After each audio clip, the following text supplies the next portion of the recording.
We're in Ladywell House in Newtown. We do various different courses. We do a course on Excel, we do courses on Copilot and digital fundamentals.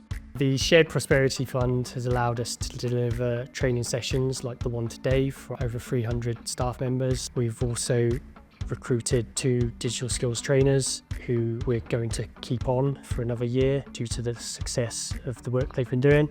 The idea is to train people in digital skills to make sure that they've got some of the basics. And with this training today has been to make sure that everybody's skills are up to the same standard. Today we've been training people from the housing department. My colleague Kevin he'll go through digital skills and the kind of fundamentals that they may not know, and then he'll hand it over to me. I'll go through the Copilot AI, give out some demonstrations, the kind of things you can do with it, how to communicate with it properly and write the right kind of prompts. So I've been on the training today and picked up some information around artificial intelligence and how that can help us in our work.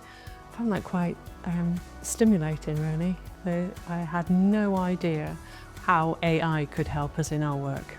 I think the training is going to help me because it's going to help me with things like emails, maybe formulate emails, doing things like forms and stuff on Excel and Word, just helping to save time, really. The feedback we noticed today was a lot of people had knowledge gaps. Participants today have said it's helped them in the sense that it's going to make their work life more efficient. They can get time-consuming tasks done a bit quicker, especially using Copilot.